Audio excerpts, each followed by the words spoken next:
नमस्कार बच्चों, मेरा नाम मीनाक्षी शर्मा है और मैं आपकी हिंदी टीचर हूँ। कैसे हो आप सभी? आशा करती हूँ कि आप सभी घर में स्वस्थ और सुरक्षित होंगे। आज मैं आपको आपकी पाठ्य पुस्तक बसंत भाग 2 का 15वां पाठ नीलकंठ का शेष पाठ पढ़ाऊँगी। ये पाठ महादेवी वर्मा के द्वारा लिखा गया है। इसमें उन्होंने एक नीले कंठ वाले मोर के विषय में बताया है।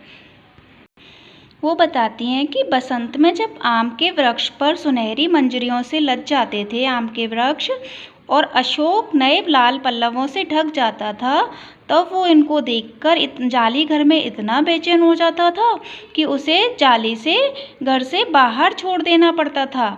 उसके आगे आज हम पढ़ते हैं। नीलकंठ और राधा की सबसे प्रिय ऋतु तो वर्षा ही थी। मेघों के उमड़ आने से पहले ही वे हवा में उसकी सजल आहट पा लेते थे और तब उनकी मंद केका की गूंज अनुगूंज तीव्र से तीव्रतर होती हुई मानो बूंदों के उतरने के लिए सोपान पंक्ति बनाने लगती थी। मतलब उनकी जो आवाज़ थी वो बूंदों के उतरने के साथ साथ इतनी जब बारिश आती थी ना तो इतनी अच्छी हो जाती थी, मतलब गूंज अनुगूंज इतनी तेज़ हो जाती थी कि वो बारिश के बूंदों को उतरने के लिए मानो सीढ़ियों की पंक्ति बनाने लगती थी।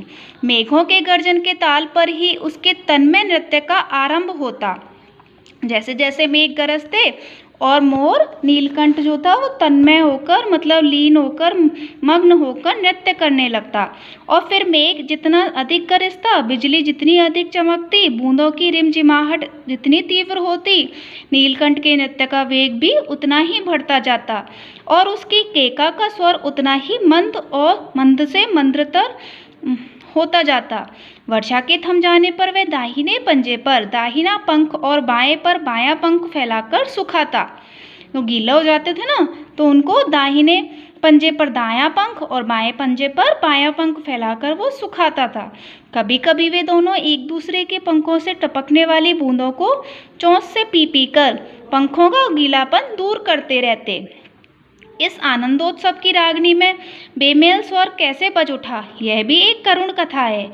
एक दिन मुझे किसी कार्य से नखास कोने से निकलना पड़ा और बड़े मियाँ ने पहले के समान कार को रोक लिया। मतलब जहाँ से वो नीलकंठ को लाए थे ना जिस दुकान से, उसी जगह से वो एक बार दोबारा गई और उनको बड़े मियाँ ने फिर पहले के समान ही उनकी कार को रोक लिया। इस बार किसी पिंजड़े की ओर नहीं देखूंगी, यह संकल्प करके मैंने बड़े मियाँ को विरल दाढ़ी और सफ़ेद डोरे से कान में बंधी ऐनक को ही अपने ध्यान का केंद्र बनाया। मतलब मैंने उनके सोच लिया था कि अब मैं किसी और पक्षी को नहीं लेके आऊँगी। पर बड़े मियाँ के पैरों के पास जो मोरनी पड़ी थी उसे अनदेखा करना कठिन था। उनके पैरों के पास एक मोरनी पड़ी हुई थी, उसको अनदेखा करना मेरे लिए बहुत कठिन था। मोरनी राधा के समान ही थी।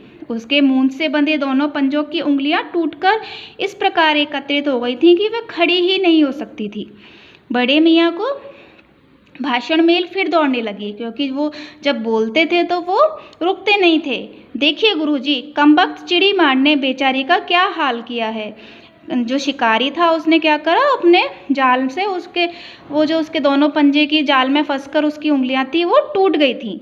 ऐसी कभी चिड़िया पकड़ी जाती है? आप ना आई होती तो मैं उसी के सिर पर इसे पटक देता। पर आपसे भी यह अधमरी मोरनी ले जाने को कैसे कहूँ? कहता भी जा रहा है और मना भी करता जा रहा है। सारांश यह है कि 7 रुपये देकर मैं उसे अगली सीट पर रखवा कर घर ले आई और एक बार फिर मेरे पढ़ने लिखने का कमरा क्या हो गया, अस्पताल बन गया। पंजों की मरहम पट्टी और देखभाल करने पर वह महीने भर में अच्छी हो गई। 1 महीने में वो स्वस्थ हो गई। उंगलियां वैसी ही टेढ़ी मेढ़ी रहीं, परंतु वह ठूंठ जैसे पंजों पर डगमगाती हुई चलने लगी। उंगलियां तो उसकी टेढ़ी मेढ़ी हो गई, लेकिन वो जैसे ठूंठ हो जाती है ना, ऐसे पंजों पर भी वह डगमगाती हुई चलना लग गई थी। तब उसे जाली घर में पहुंचाया गया और नाम रखा गया कुब्जा। नाम के अनुरूप वह स्वभाव से भी कुब्जा ही प्रमाणित हुई। अब तक नीलकंठ और राधा साथ रहते थे, अब कुब्जा उन्हें साथ देखते ही मारने दौड़ती। चोंच से मार मार कर उसने राधा की कलगी नोच डाली। मतलब उसका स्वभाव बहुत दुष्ट स्वभाव की थी, कुटिल स्वभाव की थी।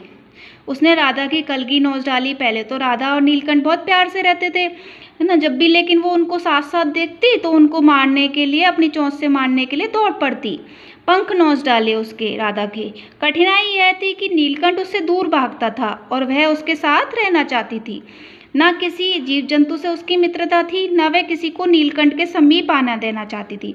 बस वह क्या, कुब्जा जो थी वो किसके पास रहना चाहती थी? नीलकंठ के साथ रहना चाहती थी। इसी बीच राधा ने 2 अंडे दिए, जिनको वो पंखों में छिपाए बैठी रहती थी। पता चलते ही कुब्जा ने चोंच मार मार कर राधा को धकेल दिया और फिर अंडे फोड़कर ठूंठ जैसे पैरों से सब ओर छितरा दिए। मतलब उसने गुस्से में आकर राधा को तो चोंच मार कर ढकेल दिया और अंडों को भी फोड़कर अपने पैर, ठूंठ जैसे पैरों से फोड़कर उनको छितरा दिया। इस कलह कोलाहल से, इससे और भी अधिक राधा की दूरी से बेचारे नीलकंठ की प्रसन्नता का अंत हो गया, क्योंकि नीलकंठ तो राधा के साथ बहुत खुश रहता था। अब जैसे ही वो उससे दूरी हुई तो उसके वो खुश रहना उसका खत्म हो गया, उसके प्रसन्नता का अंत हो गया। कई बार वह जाली के घर से निकल भागा। एक बार कई दिन भूखा प्यासा आम की शाखाओं में छिपा बैठा रहा, जहाँ से बहुत पुचकार कर उसे मैंने उतारा। एक बार मेरी खिड़की के शेड पर छिपा रहा। मेरे दाना देने जाने पर वह सदा की भांति पंखों को मंडलाकर बनाकर खड़ा हो जाता था, मंडलाकार नाचने लगता था, पर उसकी चाल में थकावट और आंखों में एक शून्यता रहती थी। अपनी अनुभवहीनता के कारण ही मैं आशा करती रही कि थोड़े दिन बाद सब में मेल हो जाएगा। अंत में 3-4 मास के उपरांत एक दिन सवेरे जाकर देखा कि नीलकंठ पूंछ पंख फैलाए धरती पर उसी प्रकार बैठा हुआ है जैसे खरगोश के बच्चों को पंखों में छिपाकर बैठता था। मेरे पुचकारने पर भी उसके ना उठने पर संदेह हुआ। वास्तव में नीलकंठ मर गया था। क्यों का उत्तर तो अब तक नहीं मिल सका है। ना उसे कोई बीमारी हुई, ना उसके रंग बिरंगे फूलों के स्तबक जैसे शरीर पर किसी चोट का चिन्ह मिला। मतलब उसको कोई बीमारी भी नहीं हुई थी और किसी ने उसको चोट भी नहीं पहुंचाई थी। मैं अपनी शॉल में लपेटकर उसे संगम ले गई। जब गंगा की बीज धारा में उसे प्रवाहित किया गया, तब उसके पंखों की चंद्रिकाओं से बिंबित प्रतिबिंबित होकर गंगा का चौड़ा पाट एक विशाल मयूर के समान तरंगित हो उठा। तो मैंने उसको गंगा के जल में प्रवाहित किया तो उसके जो पंखों में रंग बिरंगे उसका पंख थे ना, उससे, उसकी छाया से गंगा का चौड़ा पाट एक ऐसे लगने लगा जैसे विशाल मयूर के समान लगने लगा। नीलकंठ के ना रहने पर राधा तो निश्चय से कई दिन कोने में बैठी रही।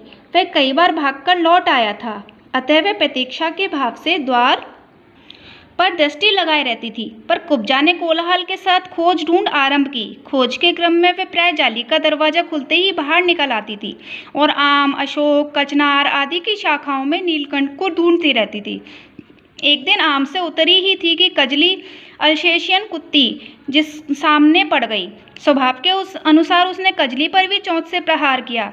परिणामतः कजली के 2 दांत उसकी गर्दन पर लग गए। इस प्रकार उसका कलह कोलाहल द्वेष प्रेम भरा जीवन बचाया ना जा सके।